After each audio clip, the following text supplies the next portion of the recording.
Bienvenidos a un nuevo programa Fórum con el fin de recoger la actualidad cultural y también la actualidad social. Hoy vamos a hablar de la dislexia y en concreto les vamos a presentar pues, una nueva técnica para su tratamiento. Es la pizarra dinámica de lectoescritura y su impulsor aquí en el País Vasco es el psicólogo y logopeda Eduardo Herrera, que está hoy con nosotros. Bienvenido. Hola, ¿qué tal? Bueno, he insistido en la novedad porque realmente es una técnica o un método que no hace muchos años que se está aplicando, ¿no? No, eso es. Llevamos aplicándolo 3 años, se lleva comercializando 1 año y es bastante nueva y está dando muy buen resultado. Sí. En principio de lo que se trata es de automatizar el aprendizaje, ¿no? No sé si de la lectura y de la escritura, las dos cosas a la vez.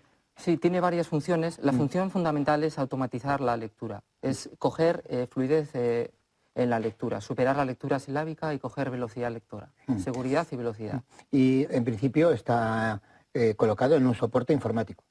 Eso es. La idea es aprovechar las nuevas posibilidades. Aquí lo tenemos preparado, el logo en la pantalla. La idea es que ahora nos da muchas posibilidades para trabajar de forma distinta la lectoescritura.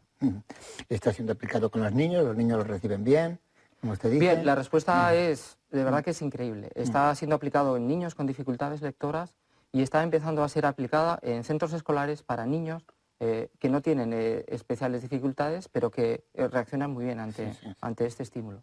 Podríamos ver no sé, un ejemplo, una muestra de cómo es para hacernos una idea, ya que estamos La idea viendo. es, David, proponerte este reto para ver si consigues leer un texto que voy a poner aquí, también proponérselo a la gente que nos pueda estar viendo y luego vamos a analizar. Bien. Voy a pedir que te fijes y que la gente se fije en el texto y que intente leerlo. Bueno, muy complicado leerlo, ¿no? Bien, la velocidad es que el texto está programado, ha desaparecido a 290 palabras por minuto. Parece mucho, pero un lector adulto y hábil puede leer perfectamente un texto a esa velocidad. Vale, curiosamente se supone que no se puede leer. Luego vamos a explicar por qué. Ahora voy a proponer un segundo reto y es otro texto a la misma velocidad. Voy a pedir a la gente pues, que intente leerlo. Bueno, en primer lugar, las letras están salteadas, están mal colocadas, pero bueno, se lee con más facilidad que el anterior. Bien. Curiosamente, las letras han saltado, no están en orden correcto, pero la única clave es que se mantiene la primera y última letra de cada palabra. Y el cerebro, en una tarea increíble de procesamiento, hace la función a esa velocidad.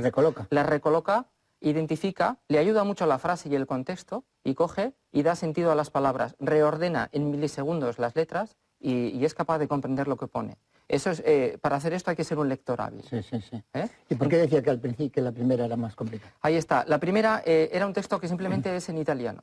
Entonces, se supone que la gente no conoce el italiano. Y aunque las letras las puede reconocer, no es capaz de reconocer en bloque una palabra o grupos de palabras. Eso es lo que hace el lector hábil.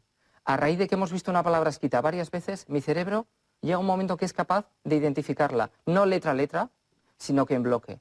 Y eso es lo que nos ha impedido leer el primer texto. Muy bien. Y nos falta un tercer ejercicio que también tiene que ver con cosas que vamos a ir viendo más adelante. Pongo otro reto, te pido a ti y a la gente que mire la pantalla y a ver qué sucede. Lo que se trata es de leerla. De intentar leer la palabra. Que comienza por el final, ¿no? Lo pongo un poco más difícil y yo lo que he hecho es, le hago una mala jugada al cerebro y lo que hago es se la presento de atrás hacia adelante. Sí. Vale. Habría que ir recordando mucho, ¿no? Claro, estamos poniendo al límite la capacidad cerebral para retener esa información en forma de letras. La palabra era esta, que es una de las más largas del castellano. Esto tiene mucho sentido para cuando luego lo veamos. Cuando a un niño le hacemos un dictado y le dictamos una palabra, el niño lo que hace es, con una parte de su cerebro, retiene los sonidos, lo retiene un tiempo hasta que su cerebro busca la letra que corresponde a cada sonido y da las órdenes para que su mano lo transcriba correctamente. En alguna parte del proceso puede que mi capacidad de memoria se supere y puede pierda información. Falla. Hay letras que se pueden cambiar, hay letras que pueden desaparecer. Entonces son errores muy llamativos en la escritura, pero que tendrían esta explicación. Lo que pretendo con esto es ponerle a la gente en el lugar de los cerebros de estos niños con dificultades y ver cómo puedo poner al límite cualquier cerebro. Solo hace falta complicar la tarea. Sí. Entonces deduzco también que como terapia, digamos, o como tratamiento, se aplica a la dislexia, pero también a otras situaciones, otros problemas, ¿no? Ahí está. Entonces, Este sistema o esta forma de trabajar tiene aplicación para trabajar la lectura en la dislexia, pero también para trabajar problemas de escritura, de disgrafía, errores típicos, que también son síntomas de la dislexia. Bueno, pues si le parece vamos a incidir de modo especial y de modo detenido en este método, pero me gustaría hacer para nuestros espectadores una introducción diciéndole lo que es la dislexia, ¿no? Y cuáles son las características y así. Imagino que como la misma palabra dice de dislexia, pues son dificultades en el lenguaje en principio, ¿no?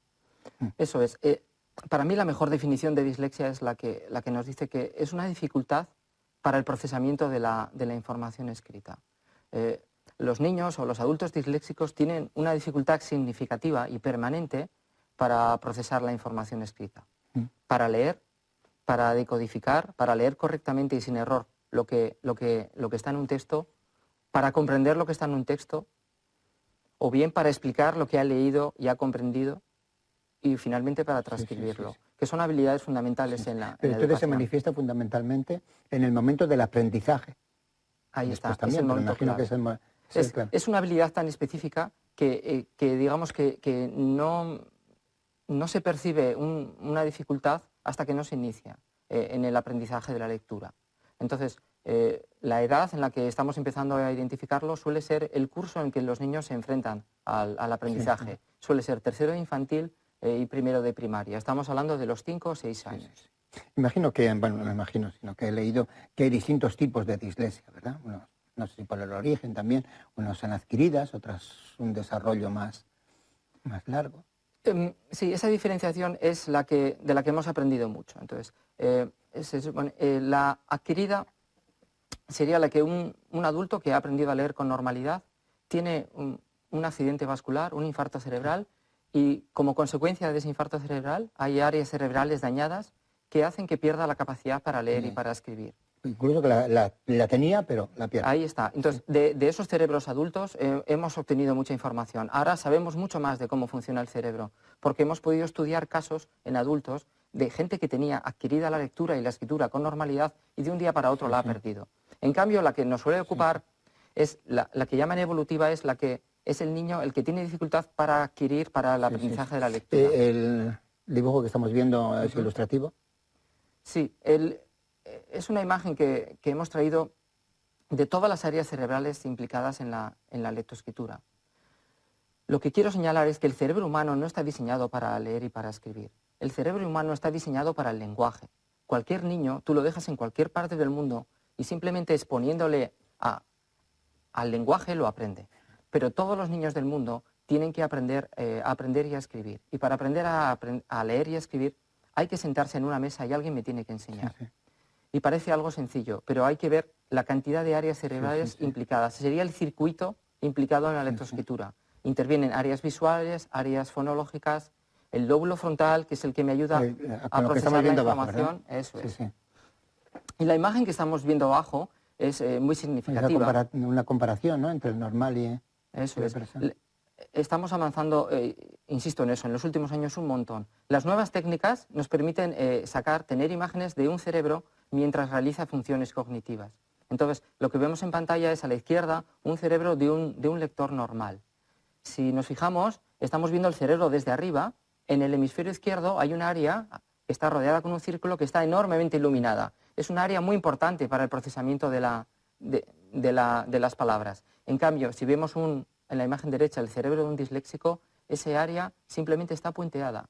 O sea, ese cerebro no puede realizar la función con el área cerebral que está diseñada para hacerlo. Y lo que tiene que hacer es hacer la tarea con áreas que no son las ideales. Por tanto, el rendimiento siempre es menor y el esfuerzo mucho mayor. Sobre todo el concepto de esfuerzo. Niños que les implica un terrible esfuerzo. Imagino que en esto hay grados, ¿no? Así que hay igual dislexia más acusadas y otras más débiles, ¿no? Eso es. De hecho, la imagen que veíamos sería un grado severo. O sea, es un cerebro en el que la imagen está, o sea, la zona está totalmente puenteada. Pero hay distintos grados. Hay desde una pequeña dificultad en uno de los apartados que se puede corregir en bastante poco tiempo y sobre todo con un diagnóstico precoz. Y hay casos severos que le van a acompañar. Igual esa pirámide también nos ayuda, ¿no? Eso es. La expresión, la integración. Ahí vemos. Puede haber dificultades a cualquier de los niveles de la pirámide. Entonces, lo primero sería dificultades en la lectura. en la capacidad para decodificar los rasgos Sí, de las sí. letras.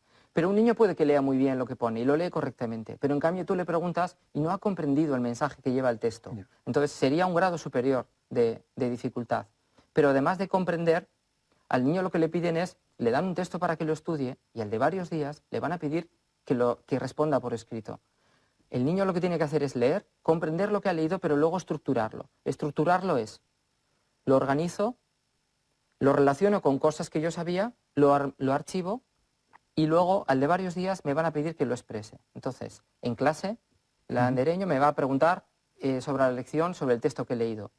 O bien me lo va a preguntar por escrito. En cualquiera de todas esas tareas puede haber dificultades Sí, sí. de mayor o menor grado. Sí. Una curiosidad tengo, ya que estamos hablando del lenguaje, de las lenguas, de la manera, ¿en todos los idiomas tiene la misma expresión este trastorno? Quiero decir, porque hay lenguajes que unos de ellos se leen tal como se escriben y otros no. No sé si eso afecta o no afecta. Sí, es una buena pregunta, efectivamente. El fenómeno o el trastorno aparece en todos los idiomas, en todos los lenguajes y con todas las escrituras. Pero hay idiomas que favorecen más su aparición. Afortunadamente para nosotros, tanto el castellano como el euskera son lenguas transparentes. Decimos que es transparente cuando a un sonido corresponde generalmente una letra y simplemente hay que decodificar. Hay otros idiomas como el inglés, como el alemán, que no son tan transparentes. Entonces, los estudios dicen que hay un porcentaje mayor de niños y de adultos con ese tipo de déficit. ¿Las causas cuáles son? Imagino que, vamos, supongo que habrá una carga de hereditaria, no sé a qué nivel. Sí, la verdad es que cada vez lo tenemos más claro. Sí. Cuando tú ves en consulta algún caso de estos a algún niño y preguntas, en un porcentaje elevadísimo de los casos hay un antecedente familiar directo. Que enseguida alguno de los padres te comenta que él recuerda en su infancia haber tenido dificultades, o a veces un tío, casi siempre en relación directa, y los estudios que se están haciendo por ahí con gemelos también lo confirman. Entonces, estamos viendo que hay un componente hereditario claro. Lo que se está haciendo últimamente es intentar estudiar y encontrar la clave. Se están dando Creo muchos que pasos. el cromosoma en el que Sí, se embarazar, está así. empezando a acertar. No es fácil, en todo esto ya sabemos que no es fácil. Se ha detectado, no me quiero arriesgar a decirlo, ¿no? Pero bueno, hay algún cromosoma que ya está identificado, pero la hipótesis que más valor tiene es que están implicados varios cromosomas. De alguna manera. Y ahí imagino que interviene también, bueno, la capacidad de la memoria, la capacidad de la percepción, ¿no? La comunicación, no sé, el proceso fonológico. Hay áreas, al final la causa es genética, Sí. vale, eso lo sabemos, pero ¿cuál es el problema de los genes? Ya hemos visto que hay áreas cerebrales que intervienen. Lo que has comentado, hay un área, es el lóbulo temporal izquierdo, el área que rodea el oído, es clave para procesar fonológicamente. Un niño lo que tiene que hacer es ser capaz de segmentar una frase en palabras, cada palabra aislarla en sílabas y cada sílaba aislarla en un sonido único, que es la unidad, el fonema. Hay un área cerebral que se encarga de eso. Pues bien, Sí, sabemos lo que veíamos el dibujo que nos estaba... Bien, el dibujo que estamos viendo serían las áreas que están señaladas en verde. Es un área clave, que es la que abajo está puenteada en la imagen del disléxico. Bien, pues parece que la causa es, necesitamos que ese área esté capacitada para procesar. Necesitamos que sea rica en neuronas, que sea rica en neuronas y en cables, en conexiones. Parece ser que el gen que están empezando a identificar es el encargado de que cuando el feto se desarrolla, ese gen da unas órdenes para que las neuronas migren y cada neurona vaya al área cerebral que le corresponde para hacer su tarea. Pues parece ser que hay un fallo en el sistema y en este tipo de cerebros ha fallado la orden y las neuronas no han llegado a donde tenían que llegar. Por tanto, esas áreas cerebrales están en inferioridad de condiciones, no tienen de tantos neuronas para llevar a cabo la tarea y las conexiones están afectadas. Entonces, ese área cerebral no puede tener el mismo rendimiento que en un cerebro de un normolector que dispone, digamos, de toda la capacidad. ¿El diagnóstico es sencillo, es fácil? ¿Existen los métodos y las maneras de detectar si un niño o una niña tiene...? Bueno, el diagnóstico no es sencillo. Cada vez... ¿Se va avanzando? Creo se va avanzando y en todo esto lo vamos haciendo mejor. Insisto en esa idea de que se ha avanzado en los últimos 15 o 20 años exponencialmente y ahora se hacen las cosas muy bien. La clave está en el diagnóstico precoz. En lo que todos los expertos a nivel mundial se ponen de acuerdo es que, la clave es en identificarlo cuanto antes mejor. Cuanto Incluso antes antes del proceso de aprendizaje, de Sí. cuando en el colegio o en la escuela se... o en el inicio de ese aprendizaje. Digamos que entre los 4 y 5 años ya, en esos juegos preescolares de iniciación a la lectoescritura, ya tenemos que empezar a fijarnos en señales. Desde luego, cuando se inician y se les empieza a enseñar el reconocimiento de las letras y vemos que hay niños que no van a la misma al mismo ritmo que el resto, es una señal que es llamativa. Tenemos que estar muy atentos a conductas del niño en el que en preescolar iba al centro escolar muy bien, iba alegre y contento, y de repente en primaria, cuando empiezan a trabajar intensamente la lectoescritura, empieza a haber un rechazo. El niño empieza el domingo a tener reacciones hasta fisiológicas, que no puede dormir, que vomita, Claro. y que empieza... Es una manifestación de Es una esa... manifestación, y casi siempre encontramos esa equivalencia, y suele ser que se está iniciando la lectoescritura, ellos perciben que es una tarea que les supera y que les genera esa angustia. Esa es la clave, es nuestra capacidad para poder detectarlo y diagnosticar correctamente y precozmente un déficit de este tipo. Vamos con el tratamiento. Y después, dentro del tratamiento, hablamos del método que estamos explicando. En primer lugar, ¿es posible curarlo totalmente? ¿O es complicado y siempre quedará una rémora? Siempre es que claro, el concepto de curar parece que viene con lo de la enfermedad. Yo insisto Bueno, es un trastorno. claro, es un trastorno, digamos, y yo creo que a estas alturas la gente igual ya ha entendido la idea. Es una dificultad del procesamiento. Entonces, es una habilidad, es un aprendizaje. Entonces, se puede mejorar. O sea, lo afirmo categóricamente, se puede mejorar, y mucho. Claro, decir cuánto va a mejorar y cuánto vamos a tardar en mejorarlo es difícil. Es que, porque hablamos de casos únicos, no hay dos disléxicos iguales. Entonces, además depende de cuándo se empiece, claro, usted decía, ¿no? Hay dos claves, es la gravedad del trastorno y el momento en el que empezamos a trabajar.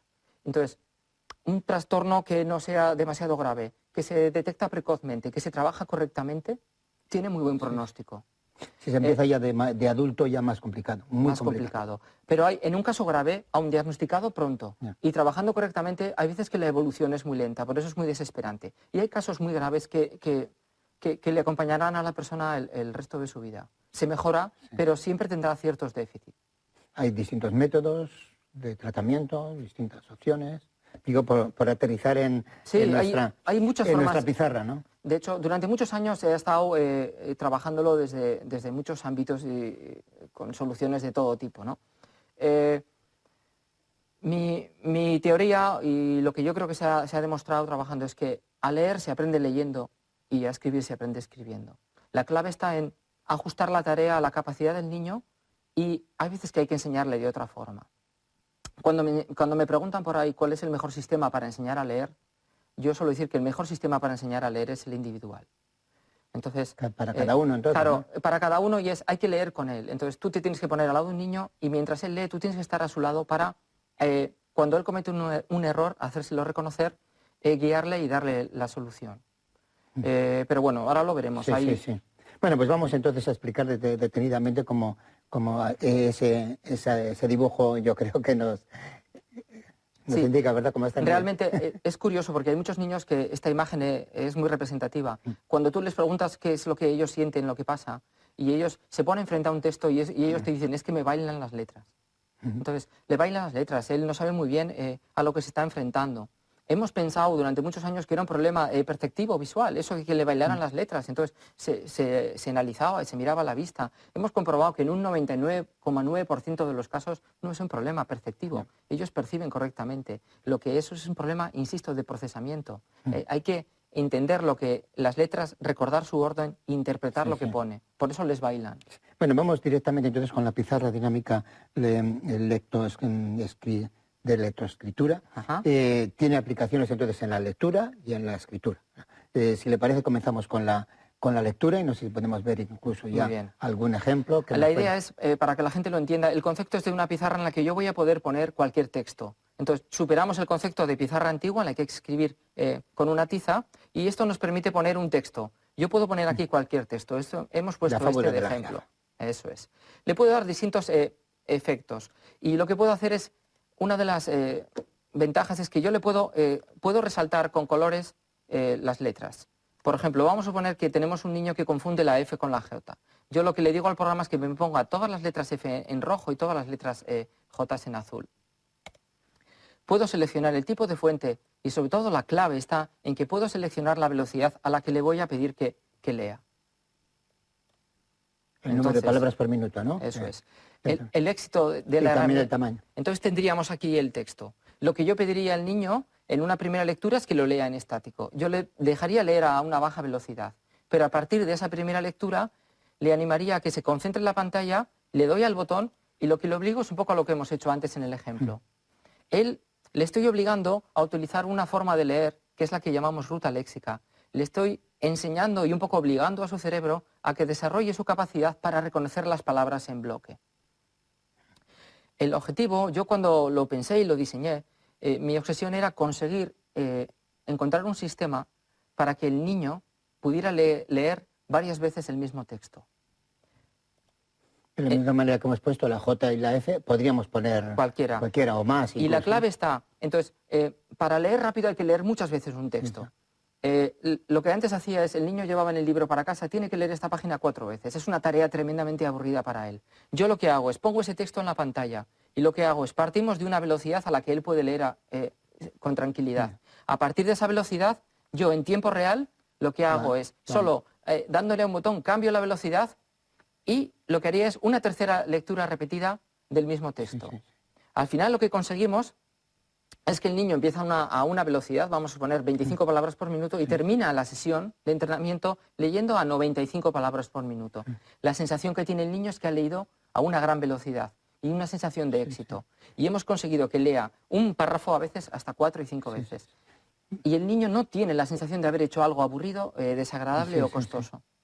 Tenía aquí también otro ejemplo de lectura dificultosa de sílabas trabadas. Muy bien. Tenemos otra opción, que es trabajar con listados de palabras. También podemos configurar la velocidad y también podemos resaltar las letras. Incluso poner los colores también. Lo de los colores es... Para mí es clave y es una ventaja muy grande. Entonces, esto es lo que nos da los nuevos formatos. A ellos les ayudan mucho las claves externas. Cuando hablamos de sílabas complejas, en castellano y en euskera la mayor parte de las palabras son de consonante vocal, consonante vocal. Pero cuando se rompe esa estructura y tenemos consonante, consonante vocal, lo que llamamos sílabas trabadas, aparecen los problemas en el procesamiento. Entonces, yo antes de trabajar le voy a ayudar con los colores.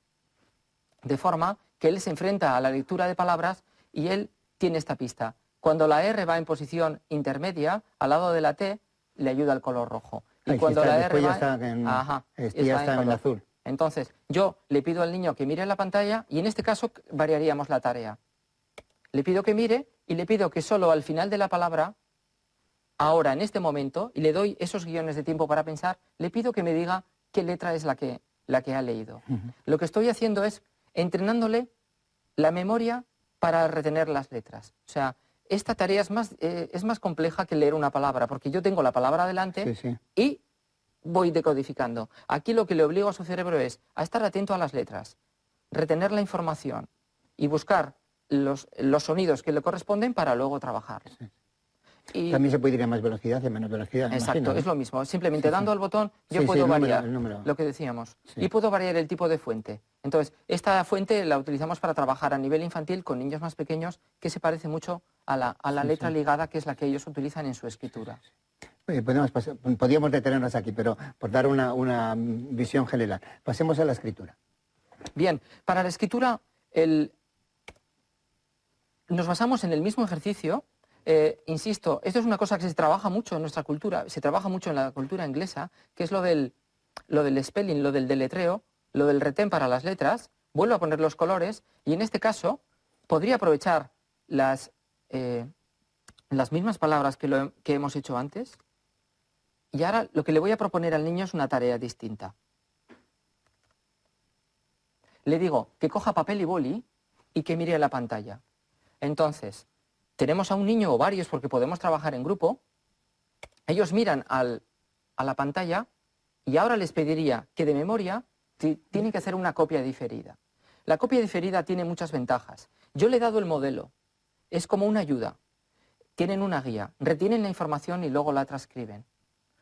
Esto va perfecto. Cuando llegamos al final de la palabra, al final del listado, el programa se detiene y ellos tienen escrito... Y comprueban. Ellos cotejan. Entonces, en 5 minutos, si hacemos los 2 ejercicios, he podido leer las palabras, poner a prueba la memoria para retener letras y estructurarlo y ordenarlo, porque ellos tienen problemas para mantener el orden correcto de las letras, y luego lo que he hecho es una copia diferida. Entonces hemos hecho en 5 minutos 3 ejercicios, que son de atención, de lectura, de copia diferida y de cotejo. Y en el hecho de cotejar, sigo trabajando la estructuración correcta de la palabra. Y es una tarea que para ellos no es aburrida. Bueno, ¿y los errores ortográficos en concreto inciden de alguna manera? ¿Son muy frecuentes? ¿Cuáles son los más frecuentes? Bueno, aquí lo que estamos haciendo sobre todo son, con esto trabajamos los errores de omisión de letra o los errores en los que las letras se mueven de sitio. Hay otro tipo de errores que son muy típicos en los disléxicos, que serían las faltas de ortografía. Casi siempre están condenados a ellos, y casi siempre durante toda su vida. ¿Por qué? Porque igual que he dicho que ahora sabemos que cuando yo he visto una palabra escrita varias veces, me quedo con su imagen, con su representación léxica. Sabemos que tenemos un almacén donde están todas las palabras que he visto escritas. Y entonces, a partir de que una palabra la he visto escrita varias veces, mi cerebro la escanea. Claro, la gente suele decir, es un niño que comete faltas de ortografía, pero si lee mucho, y a la gente le choca. Y es que ahora sabemos que aunque yo lea mucho y pueda leer muy rápido y correctamente, no tiene nada que ver con que yo escriba correctamente. Ahora sabemos que el cerebro tiene... El ejemplo de escanear me parece muy ilustrativo, ¿no? Pero una cosa es escanear para leer y otra cosa es escanear para escribir. Porque sabemos que hay otro almacén de escaneo que se llama representación ortográfica. Entonces, cuando tú al niño le dictas una palabra, tiene que acudir a ese otro almacén. Estamos viendo imágenes de un dictado, ¿verdad? En este caso, son errores típicos de esto que hemos trabajado. Si nos fijamos, tienen problemas de omisión en las sílabas complejas. Entonces, en vez de escribir Alfredo, escribe Aferdo. Entonces, hay una omisión de la L se le ha pasado, esa información se le ha borrado, y en vez de escribir Fre, ha escrito Fer, y la R se le ha cambiado de sitio. Curiosamente, en la palabra libro lo ha escrito correctamente. La explicación sería que libro es una palabra más frecuente, que probablemente ha escrito más veces, y por tanto tiene su representación ortográfica correcta. Pero en el momento que les enfrentamos a la escritura, al dictado, de una palabra poco frecuente, tienen problemas. O sea que podríamos decir entonces que existen unos errores de escritura típicamente disléxicos, ¿no? Sí, típicamente disléxicos. Estos de omisión de letras, sí. Sí, omisión de letras, por ejemplo. El que estamos viendo ahora, por ejemplo, en pantalla también, este ya es, digamos, un salto más, un grado más. Tienen acompañado también lo que llamamos un problema de disgrafía. Entonces, la letra, su capacidad para coordinar los movimientos manuales y escribir en una letra ligada y perfecta, suele estar alterada. Digamos que suele ir en el mismo paquete. Entonces, este es un ejemplo típico de escritura. Es una escritura a veces muy difícil de reconocer, sucia a la visión y llena de errores ortográficos. Claro, esto es una rémora que arrastran toda su vida y que les condena, porque cuando alguien les va a corregir un escrito, ya le predispone en contra. Tenemos tendencia a pensar que este tipo de letra es consecuencia de dejadez, de falta de interés y de vagancia. Y por eso nosotros luchamos, y cuando hacemos, hay otra muestra de escritura, son llamativas, son niños y chicos ya de 10 años de edad avanzada.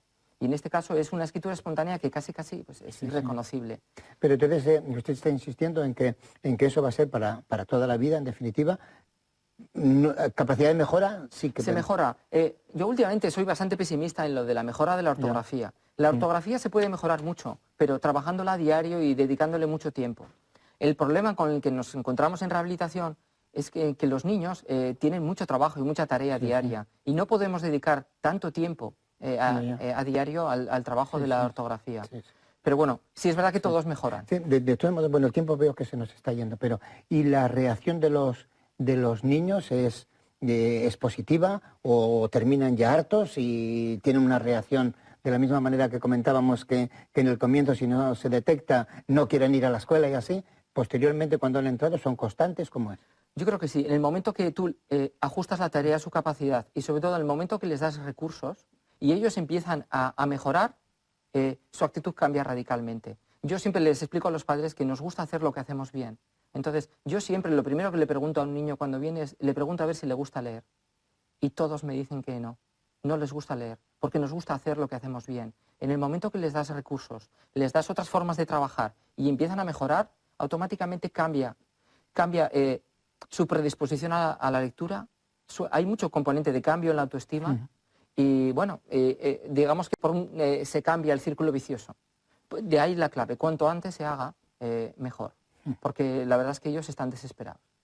Eduardo Herrera, muchísimas gracias por esta explicación.